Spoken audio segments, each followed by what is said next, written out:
Broadcasting live from a hot out tree stump in the middle of no man's land. You've reached Married with Comedy with your host, Jeff Onyx. And we had like technical difficulties, so we started over, starting from scratch. Let's see if this does it this time.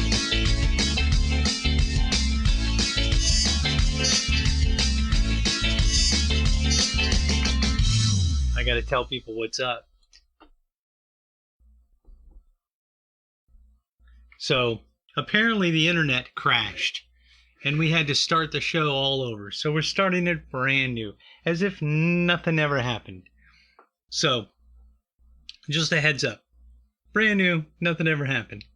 All right, so Joe's not here. Joe's child is ill.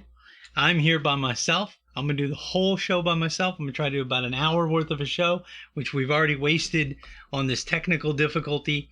20 minutes. I did 20 minutes already, and then it crashed. So we're going to try to get this done. Here we go. I don't know why it crashed. No idea. So I'm just going to pretend like I'm doing it fresh.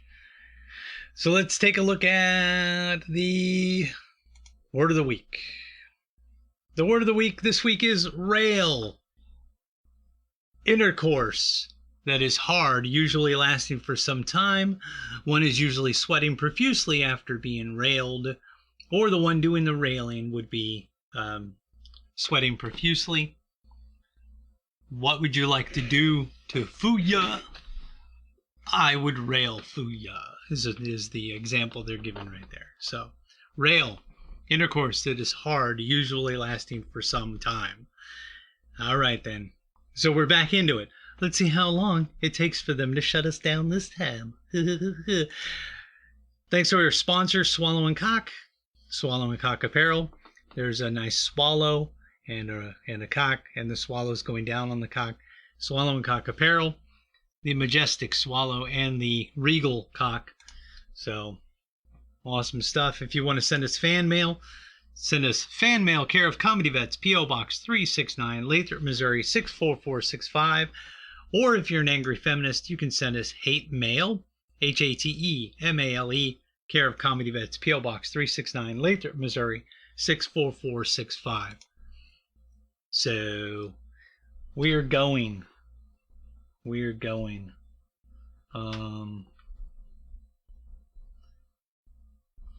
I'm sending a message to someone. So, yeah. All right. Well, we're going to we're going to get to This Week in Comedy History again, because I just did it, but because of the crash thing that's going on, you all didn't see it. So, we're just going to go ahead and do it. All right. This Week in Comedy History, July 12th through July 18th. Here we go. First one up.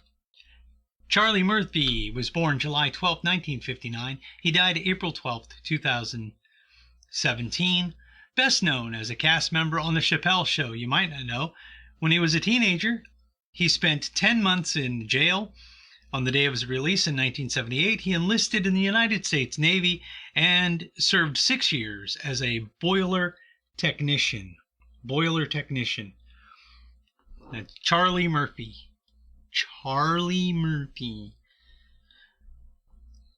July 13th, 1946, Cheech Marin was born, best known as part of the comedy duo Cheech and Chong. You might not know, his real name is Richard Anthony Marin. You also might not know he was born with a cleft lip. July 14th, nothing happened. If you know of something that happened on July 14th and you want to, let me know for next year, you can leave a chat in the comments and clickety-clack, leave a comment. Or if you want to go to chat.kccomedy.com, you can put the information there. All right. July 15th, 1976, Gabriel Iglesias was born, best known for his stand-up that coined the word fluffy. This guy was fluffy, or is fluffy. You might not know, when he started doing stand-up comedy full-time, He was evicted from his apartment, and he also lost his car due to debt, going into debt. So that's what happened to him. July 16th, 1967, Will Ferrell was born, best known as a cast member on SNL. You might not know, while he was in high school, he would write and perform sketch comedy over the school's intercom system. So that's how he got his first writing bit going on. July 17th, 1917, Phyllis Diller was born, and she died August 20th, 2012.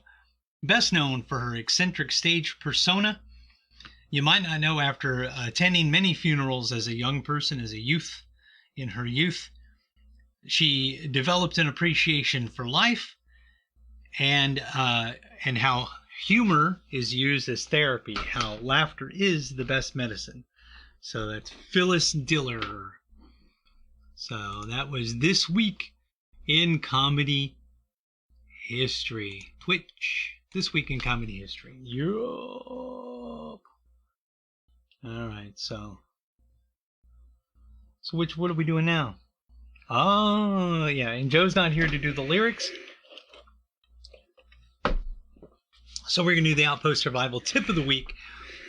The Outpost Survival Tip of the Week is based, this series that we're doing is the 10 C's of survival.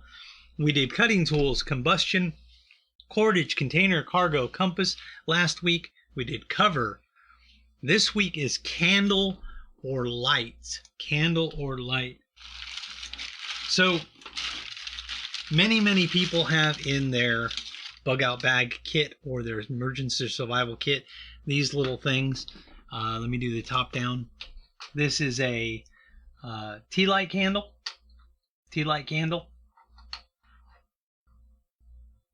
It's in a little metal thing. Tea light candle can last about, I'd say, an hour. So tea light candle lasts about an hour. You could have various candles in your kit there. If you do, try to get some that are paraffin or unscented, something that doesn't let off any scent or whatever, unless you're going to be outside. When we had a power failure recently, though, we had like scented candles in the house that we just went ahead and lit, like Pillsbury cookies candle or cinnamon candle or something. So those are good to have. All right then. Or you could have a flashlight. This is a little miniature flashlight, little thin pen flashlight, and you can look at it on the top down. See how it's a pen flashlight? Comes with a little clip, and when you turn it on, it's pretty bright. Pen flashlight. This kind of flashlight is like $7, $6-7. Takes like AAA batteries, lasts a long time. I almost always have a flashlight like this on me. I'm night blind, so I have a hard time seeing in the dark anyway, so I'll have something like that on me. Another flashlight, one of my favorites, is this kind of little flashlight. It's this kind of flashlight. You can see there's a lot of wear on this one. I've used this one a lot. This flashlight also takes AAA batteries. So we got that. I'll get to it, my love. My darling is commenting, giving me good stuff. Also, something that is good to have would be a headlamp of some kind. So you've got a headlamp like that. Flashes. So a headlamp is good to have. This one also takes AAA batteries. And oddly enough, there are, see how this is a Pro Tactical one? They have some of these little flashlights like this, have a 3 battery thing in there. It's the same batteries that go in the headsets. So I can switch out the little battery pack on them. And then I've also got this one. This one is my absolute favorite. It has this adjustable head on it. It has a belt clip on it. It has a strap on it. It has these magnets. It has a nice grip handle. It's a USB rechargeable. USB rechargeable. It has 3 modes: bottom, top, bottom and top. And I'll show you on the top down. This has got to be my very favoriteest. I've got this one, and I've got a camouflage one, but I can't find my camouflaged one now. And that's not a camo joke. That's a real thing. I can't find my camo one. It's somewhere. I just don't know where. My lovely wife pointed out a solar lantern. A solar lantern, a lot of people, they may think that's lame, you know, because when you need light, it's dark outside. A solar lantern is one that it heats up, or it powers up from the sun and then turns on at night. A lot of people use solar lights for like security lights at their house or for their walkway or whatever. Some businesses use solar lights, but a solar lantern is actually a lantern that you let sit outside, or you let sit in the sun when you're in an emergency situation, and then it charges it up. Or you let it, sit where it can get sunlight, and it charges it up, and then you can use it during a power outage or dark time. So that was the Outpost Survival tip of the week. Outpost Survival tip of the week. Yeah, we're just moving along here. Trivia. Last week's trivia question. Let's remind you of last week's trivia question. Last week's trivia question was, what was the first toy to be advertised on television? The first toy to be advertised on television. And the answer is Mr. Potato Head. Mr. Potato Head was the first toy ever to be advertised on television, was the Mr. Potato Head. Now it's just called Potato Head. They're taking off the Mr. and the Mrs. thing and just doing Potato Head, from what I understand. Okay. The non-gender specific Potato Head. Shut up. Okay. Joe, it's almost a good thing that Joe's not here, because he would be really, really tempted to just blurt out the answer to this next thing. This week's trivia question is, who was the first openly gay Marvel character that was introduced in the comics in 1992? Okay, who was the first openly gay Marvel character to come out? And he came out in 1992. So who was the first openly gay Marvel character? So, yeah. How does he know he doesn't identify as parsnip? Because I'm a veggie phobe. That's funny. All right, so trivia question for next week. Y'all answer it next. Answer it in the thing. We'll give you the answer next week. The answer will be next week. The first openly gay Marvel character, and don't say all of them, because they're all gay. Don't say that. You may believe that, and it might be true, but that may not be accurate. Okay. So Joe normally does the crap recap right here, and he's not here. Oh my gosh. Well, I forgot to record this, so I'm going to have to download it, and then, man, see, when I don't have somebody else to pick on, I have so many mental errors. So the internet failed, not my fault. Not starting the recording again, totally my fault. Totally my fault. All right, then. So I'm going to break down a movie. Joe's not here to the crap recap, so I'm going to do the breakdown. Here we go. I'm going to break it down. So I've been on for 15 minutes. I'm tearing it up, bro. Tearing it up. So today's breakdown is Snowpiercer. Snowpiercer. Okay, so like this movie is like like a multimillionaire guy. He wanted to like do something about global warming, so he seeded the sky with something to make global warming slow down so that the atmosphere will cool, and it messed it up. And we're not talking about Bill Gates, because we know Bill Gates wants to do this, but it's not Bill Gates. In the movie, it's some dude named Wilford.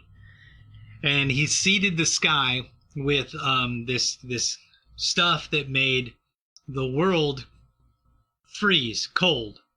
And the only surviving people in the entire planet were on this train called the Snowpiercer, which was a perpetual motion train.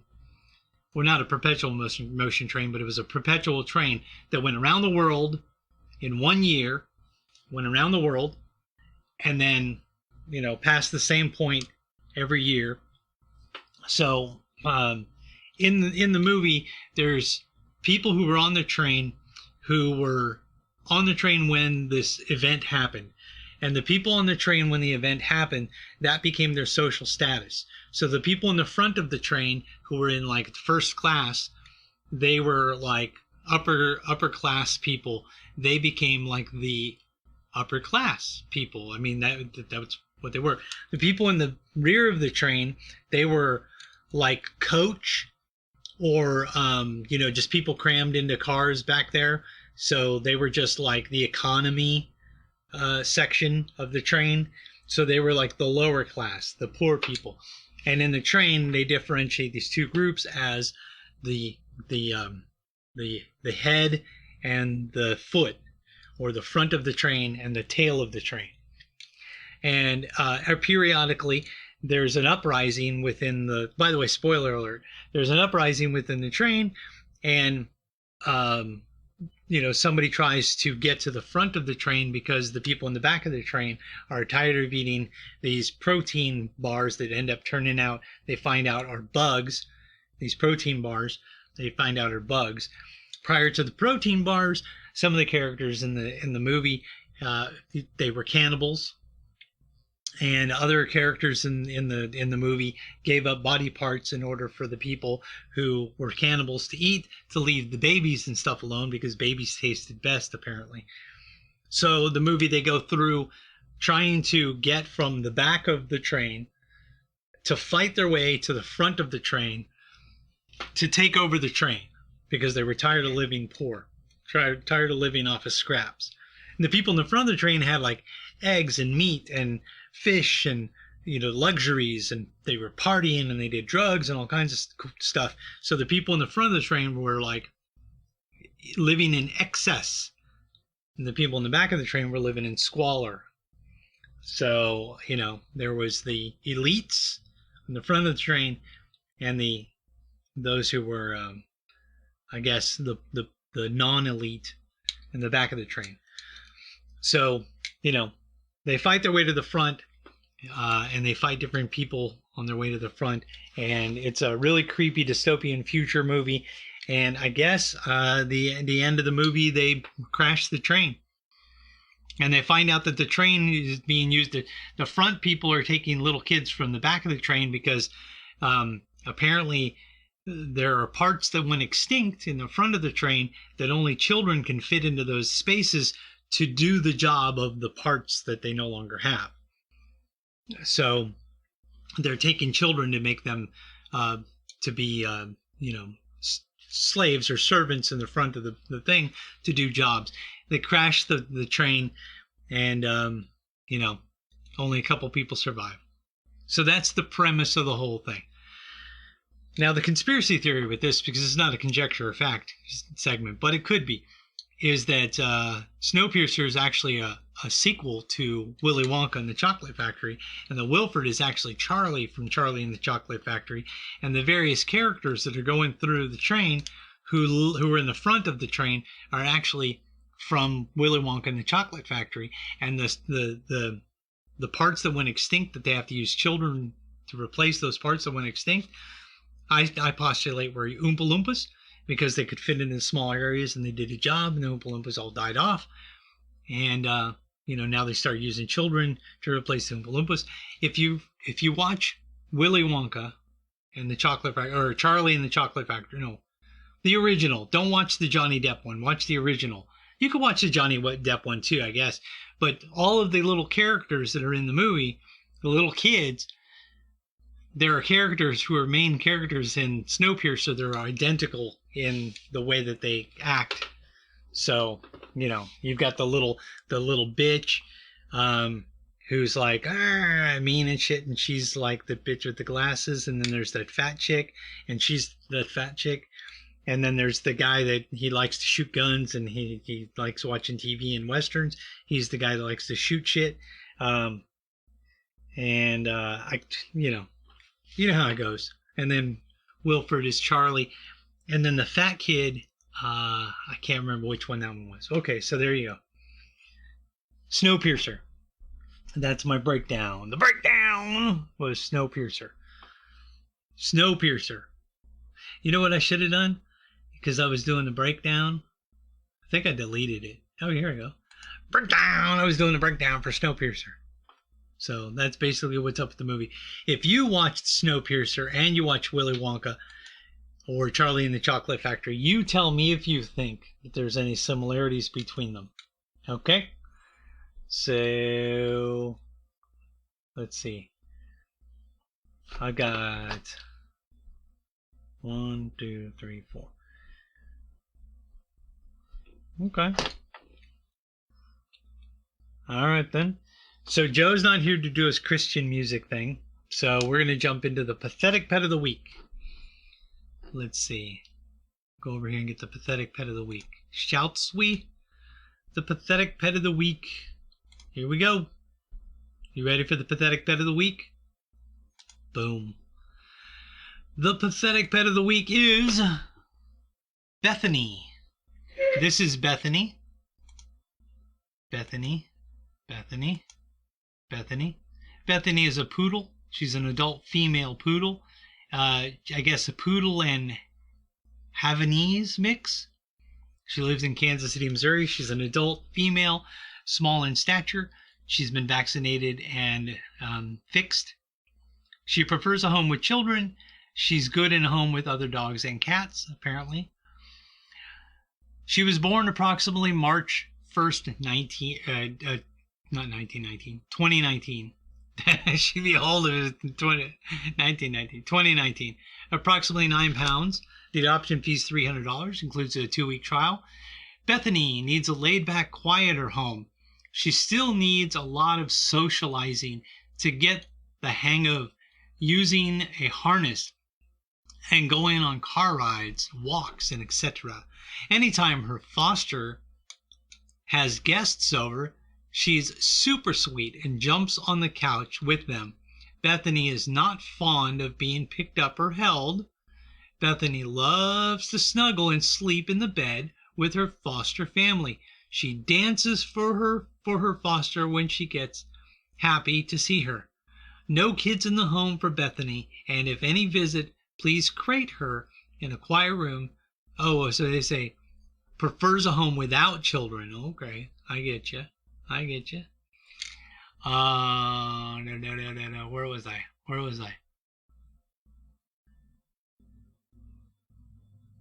So, if any kids visit, please crate her in a quiet room so she's comfy. She's had a rough past, and she's not the kiddo type. She's great with all dogs and cats and needs another doggy companion to be present. Bethany is almost house trained, but doesn't know how to show that she needs to go out. With a consistent schedule, she should do great. A fenced yard is a must for this little gal. No apartments, please. Bethany needs an owner who has experience with dogs. She's definitely not a fit for a first-time dog owner. If you have read this far into the profile and you're planning on completing the adoption paperwork, make sure to add the name Betty White in the question that's asked who you are applying for after listing Bethany's name. I've seen spayed, vaccinated, blah. Okay. So she's located at furrykidsrefuge.org. To adopt her, go to furrykidsrefuge.org/category/fostering. So you can go find out how to foster her at furrykidsrefuge.org. Okay? So that is Bethany. Bethany is the pathetic pet of the week. We could even do like this. Bethany is the pathetic pet of the week. Look at that. Look at that pathetic thing. Look at that. Oh my gosh. Oh my gosh. That's pathetic. So yeah. So yeah, pathetic pet of the week. So we're just like moving along. All right then. Conjecture of fact. We'll do conjecture of fact this time now. You're gonna love conjecture of fact. All right. So you may have noticed something about the Egyptian pyramids. A lot of people have noticed some stuff about the Egyptian pyramids. I don't know if you know or not, but the Egyptian pyramids, everybody thinks that they're tombs to hold the bodies of dead pharaohs, right? That's what everybody was told. You're told that it's a mummy. You know what I'm saying? That's what you're being told, that it's a place where mummies hang out. But the truth is that no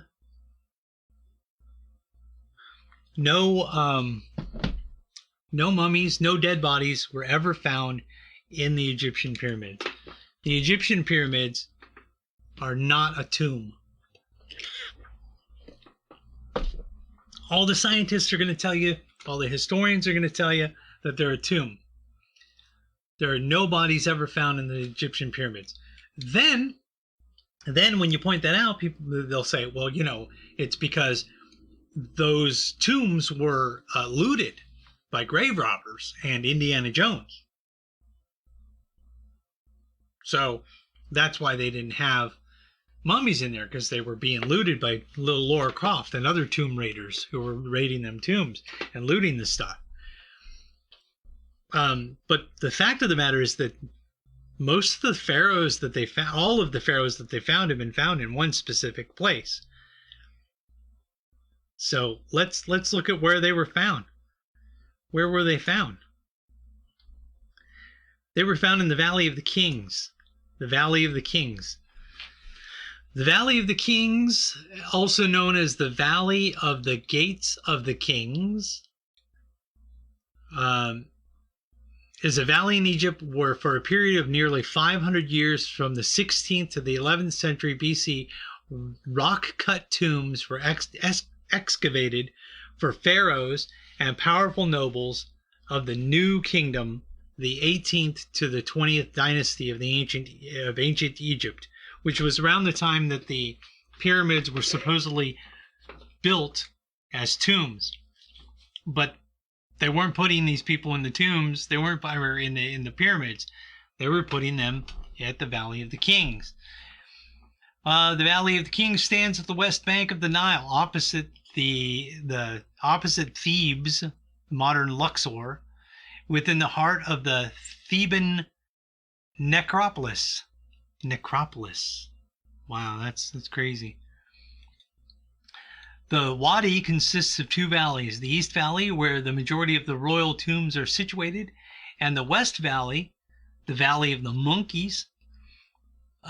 With the 2005 discovery of a new chamber and a 2008 discovery of two further tomb entrances, the valley is known to contain 63 tombs and chambers, ranging in size from what is KV-54, a simple pit, to KV-5, a complex tomb with over 120 chambers. It was the principal burial place of the major royal figures of the Egyptian New Kingdom, as well as a number of privileged nobles. So, this is where the Valley of the Kings is located. Right here. Boom. That's where the Valley of the Kings is located.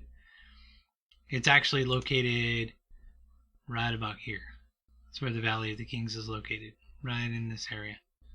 You can't see my, oh, you can't see my clickety clack.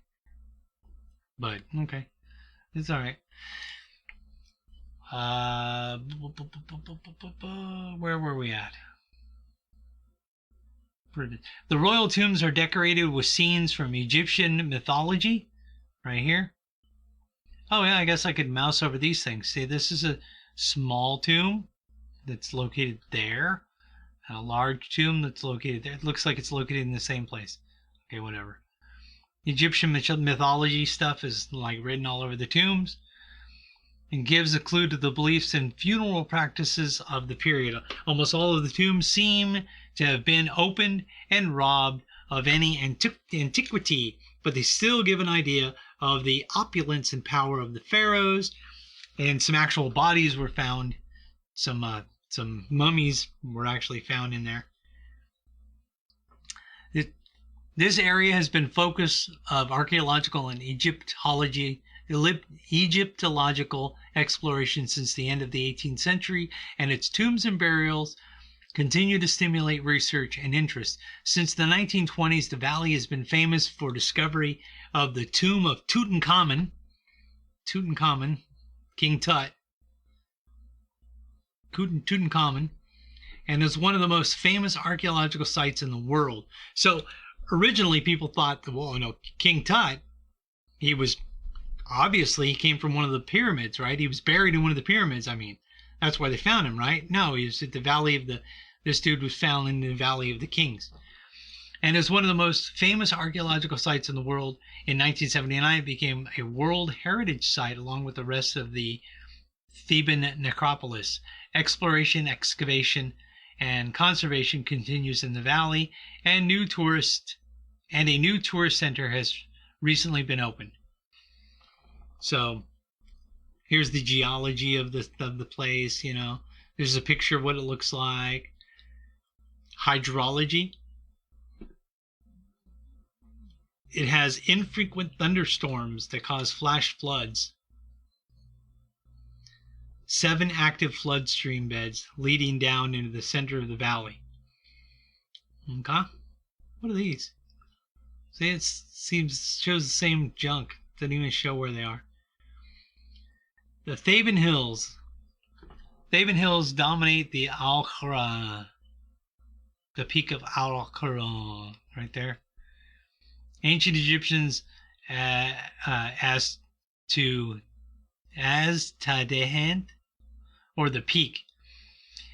It has a pyramid-shaped appearance, and it's probable that this echoed the pyramids of the Old Kingdom. More than 1,000 years prior to the first royal burials carved here, its isolated position resulted in reduced access, and special tomb police, the Magi, were able to guard the necropolis.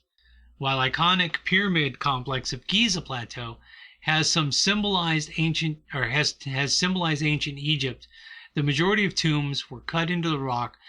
Most pyramids and mastabas contain sections which are cut into ground level, and there are full rock cutout tombs in Egypt that date back to the Old Kingdom. After the defeat of Hyksos, the reunification of Egypt, and under Ahmose, the Theban ruled began to construct elaborate tombs that reflected their newfound power. The tombs of the Ahmose I and his son Amenhotep. I don't know how to pronounce any of these people, bro.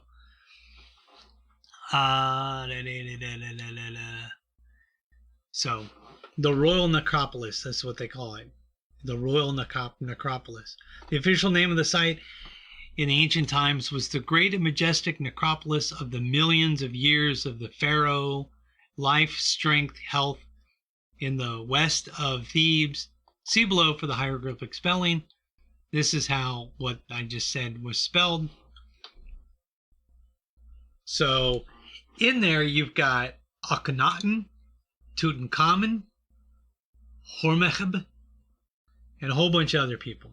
So they're burying these people they were burying these people in these tombs. So Every time you see a movie when they've got the pyramids and people are like coming out of the pyramids, like or mummies coming out of the pyramids or whatever, or people finding bodies or whatever in the pyramids, they've never found a single body in the pyramids at all. They found a foot. They found a mummified foot. That's all they found was a foot. They don't know whose foot that is. It could have been one of the workers that was working in there and smashed his foot and had to be left there because it was dark or whatever. You don't know. You don't know what that thing is. In fact, nobody knows what it is. So what's this? The view of the East Valley. This is the view of the East Valley. See, it has a tomb cut directly into the rock. So this all looks like sand. It looks like sand dunes and junk, but it's not. That's all rock. So, what's in the next picture? Oh, look at that. There's people standing there. That's cute. So, many of the tombs have graffiti written by those ancient tourists. So they're saying that instead of hieroglyphs, they're calling it graffiti from people who went to see it like a long time ago.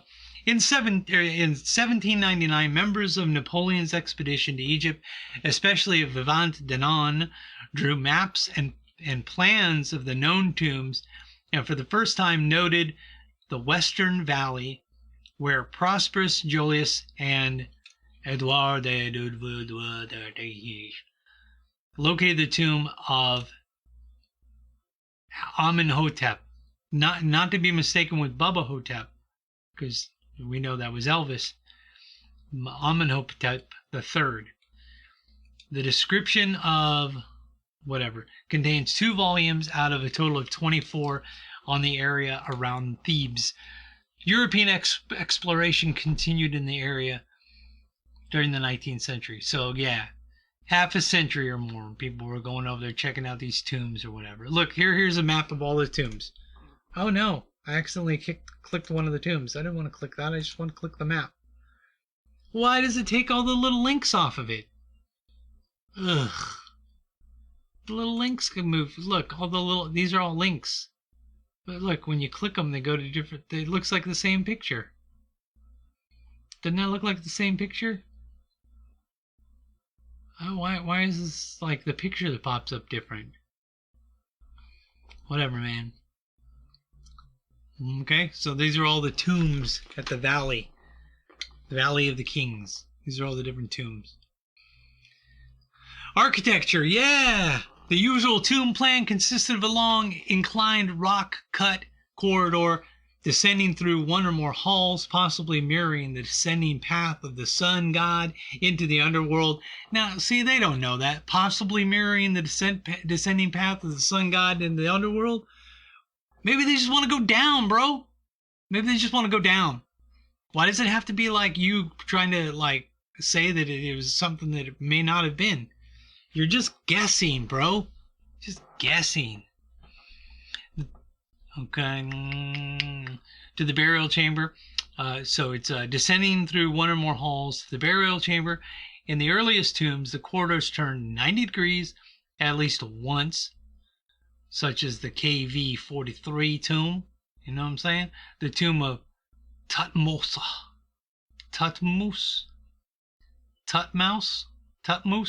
the fourth. And the earliest ones had a cartouche-shaped burial chamber. The tomb of Tutmosis IV, this layout is known as the bent axis, after the burial upper corridors were meant to be filled with rubble, and the entrance to the tomb hidden. After the Amarna period, the layout gradually straightened with an intermediate jogged axis. Maybe the difference between the 90-degree axis and the jogged axis is because the sun god was pissed off and wanted to go check out the moon god. Why don't you write that shit? Just make shit up about all the different jaggedy jags and jogs. Whatever. Hermohombeb, this guy. Typical layout is one of the tomb is sometimes open to the public. To the generally straight axis of the late 19th and 20th dynasty tombs, Ramesses III. Oh, Ramesses. He's the best. Ramesses. and Ramesses the fourth or ninth or whatever. Oh, Ramesses the best. As the tomb's axis straighten and the slopes are lessened, they have almost disappeared in the late 20th dynasty. Another feature is the common to most tombs is the well, which may have originated as an actual barrier intended to stop floodwaters from entering the lower parts of the tomb. It seems to have developed a magical purpose later on as a symbolic shaft. How do you know that? Maybe the first thing you said might be accurate, more accurate than a magical thing. Magical purpose? Maybe it was just there to catch water, so it didn't flood the junk. Okay. So, yeah, the well itself is sometimes not excavated, but the well room is present. Decorations all over these tombs. They decorate the tombs with this kind of stuff. They're decorating the tombs with that kind of stuff, the ankh. The tomb equipment. Each burial was provided with equipment that would enable a comfortable existence in the afterlife. Also present in the tombs were items used to perform magical rituals such as shabitis, a divine figurine. Some of the items may have been used by the king during his lifetime. Tutankhamun's sandals, for example, and some were specifically constructed for the burial. How do you know that? How do you know that all this stuff that was in the burial chamber wasn't just stuff that they put in there because these people were like, hey, I don't want anybody getting my sandals that I just got, okay? I want to be buried with my sandals. They say you can't take it with you, but some of these people, maybe they did. Maybe they did. Maybe they did. Tomb numbering.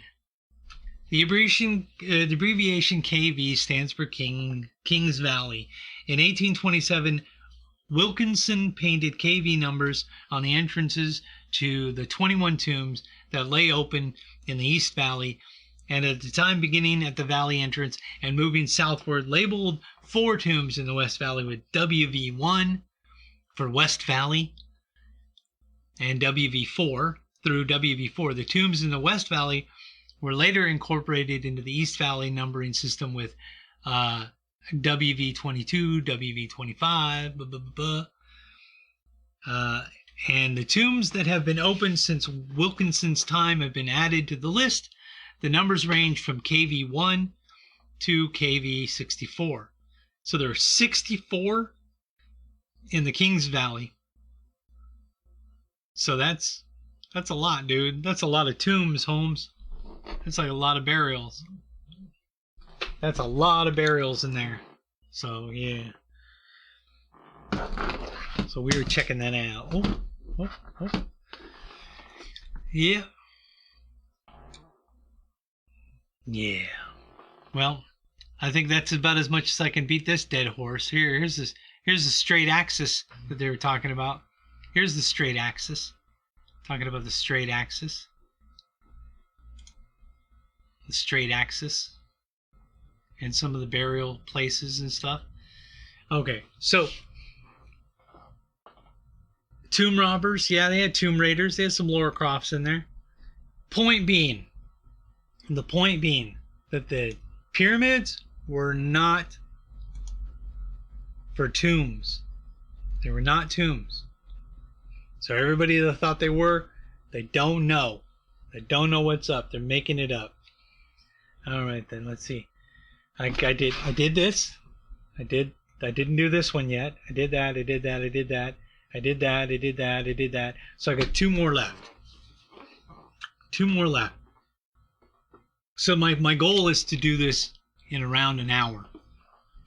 Today we do everything in an hour. So we'll see what's going on with this. This segment is called Back in the Day. Back in the day, we had these things called key cars. Now, Hot Wheels made key cars, but there were other companies that made these key cars. They're selling for $5 for here.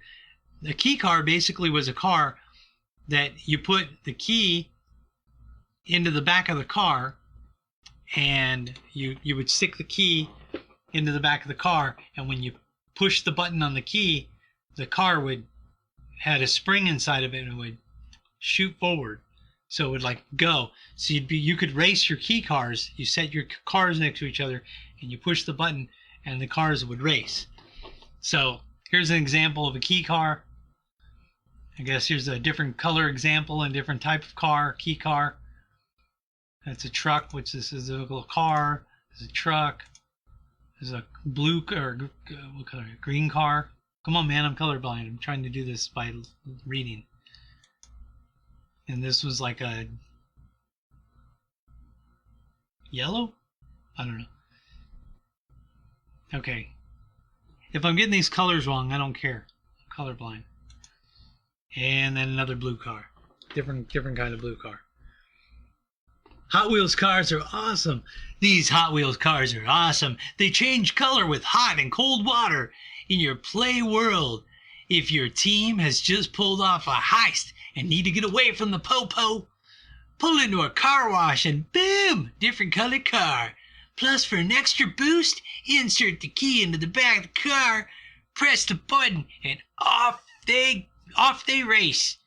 Many to collect, so race into the stores now and buy you some. Yeah, buy you some key cars. Key cars. What stemmed my interest in this, or to do this week, is we were going through some of the Hot Wheels that we have and that my father-in-law had, and he had one that was a key car, and I was like, I remember these key cars, and apparently the key cars are really rare because they were cheaper made, and well, not cheaper made, but lesser quality made. Do you want to say that? So key cars. Key cars. Yep. It'd be cool if I had like a video of the key cars so you can see what the video does. So we wanted to thank our sponsor, DeCarlo's. DeCarlo's Chunky Salsa. DeCarlo's Regular Salsa. DeCarlo's Taco Sauce. And Mexican Marinara and various sauces. Find DeCarlo's at various stores, Price Chopper, Hen House. What was the other one? Sunfresh. And other various stores. If they don't have DeCarlo's at the store you shop at, go tell the manager you want some DeCarlo's. DeCarlo's salsa. Yeah. Yeah. Maybe I should play a commercial. Yeah, I'm gonna play a commercial. So I'm gonna play a commercial. Here we go. How'd you like to eliminate your expensive cable bill forever or get new satellite internet where cable can't go? Well, now you can have affordable satellite internet service for a few dollars a day. What? All you need is a mini satellite installed and you can have unlimited internet connections wirelessly in your home or office. And no cable boxes means unlimited connections and no clutter. You can surf the internet or stream any of your favorite television services with no cable. And the best part is, satellite internet service costs only a few dollars a day for your entire home. Yes, fast internet to surf or stream television for a few bucks a day. Call now for free details and learn how to drop your expensive cable bill.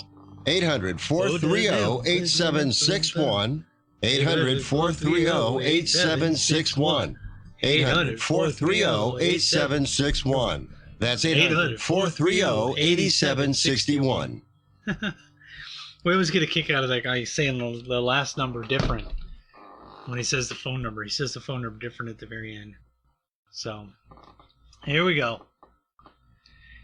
Woke this week. Now we're going to jump into Woke this week. You're going to like this, I guess. You might. I don't know.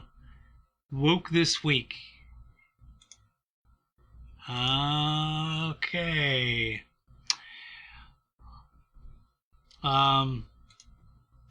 What's woke this week? Or what was canceled? What was canceled this week? Apparently, the George Floyd mural was canceled by God.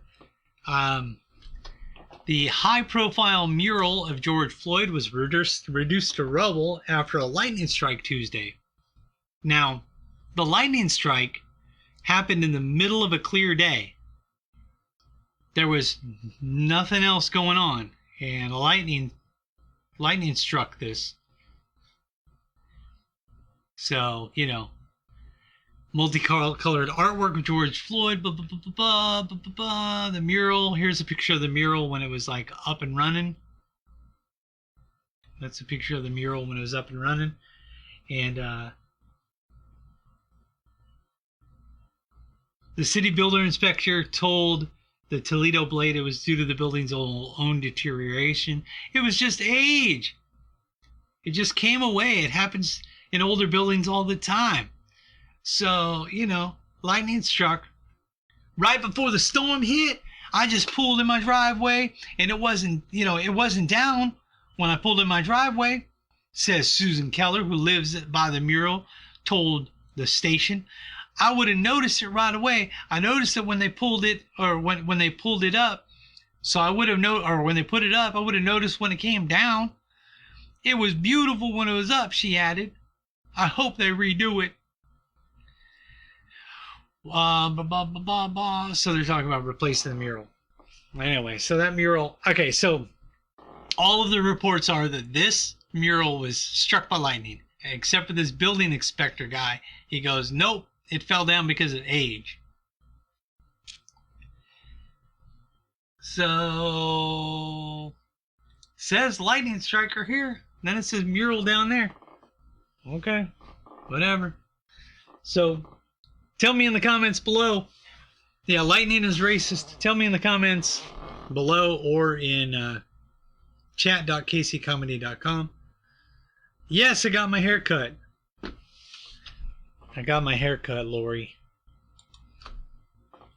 So, yeah. So you're late, and we're about to stop because we're only doing an hour this time around because Joe's not here, and I'm by myself. And I'm not going to do a whole 2 hours myself.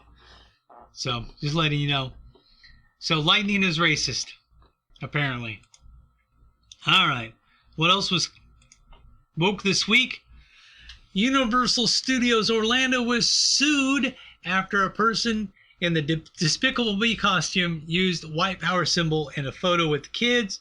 The Despicable Me character, this right here. I'm not going to show you the video because it's horrifying. It's horrifying. He did this. Okay. And they go out of their way to say that biracial girls who were 5 and 6 at the time were humiliated after taking photos.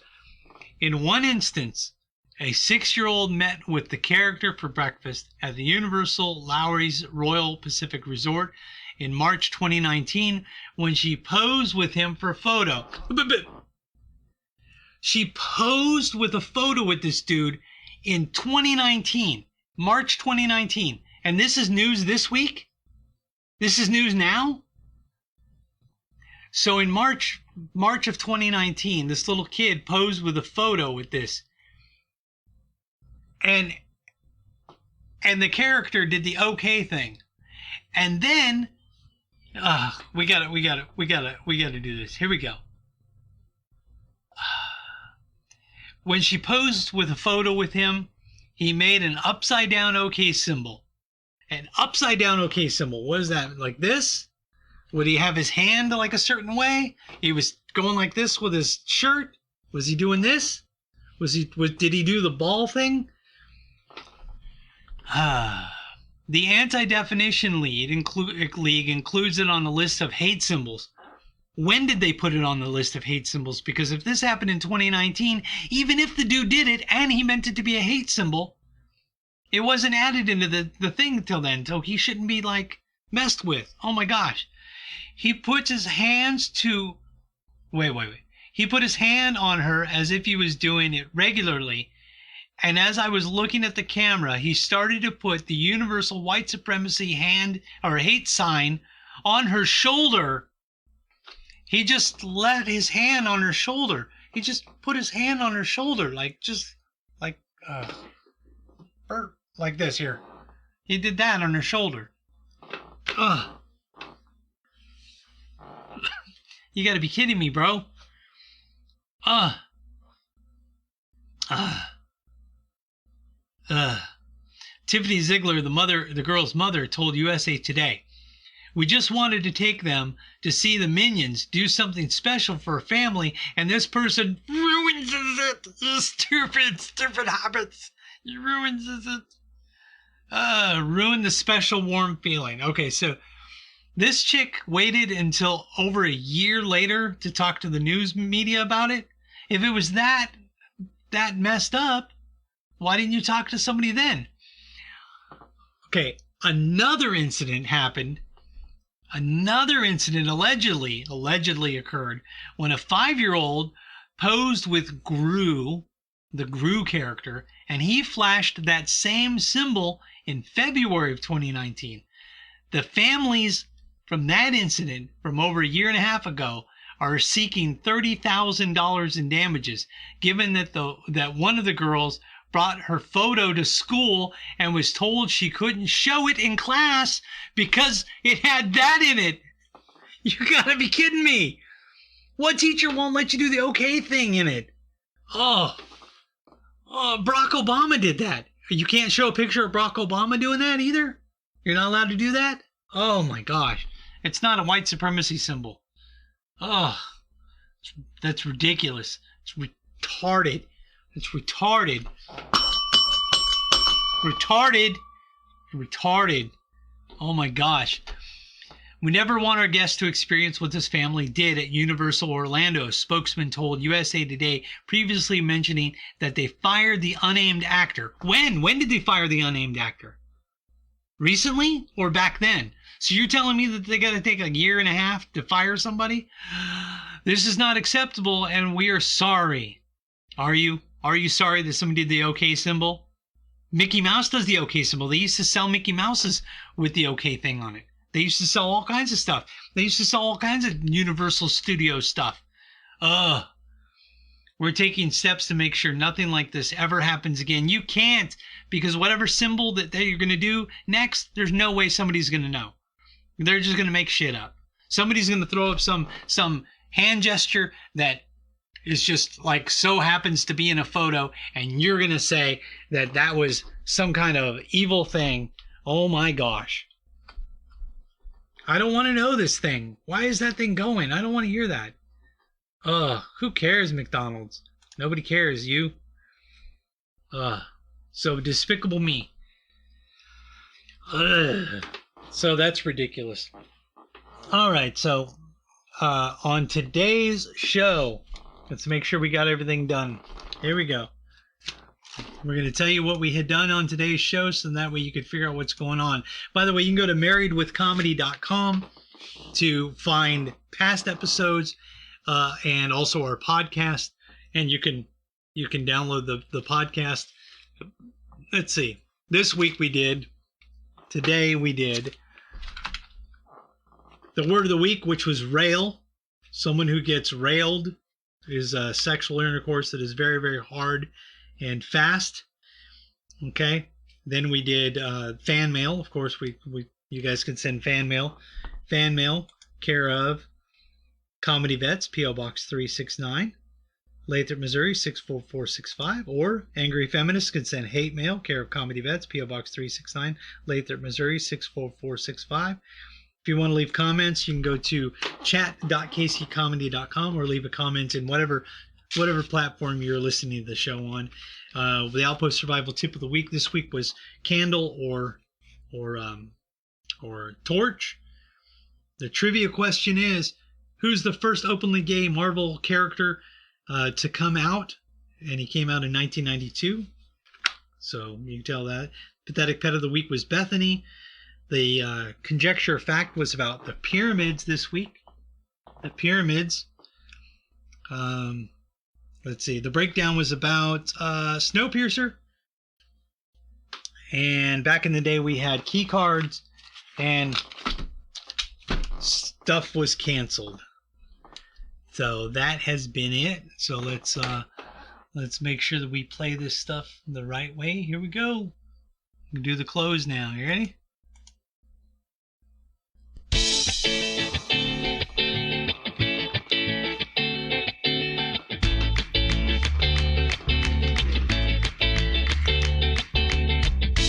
You've been listening to Married with Comedy with your host, Jeff Onyx, because he's by himself this week.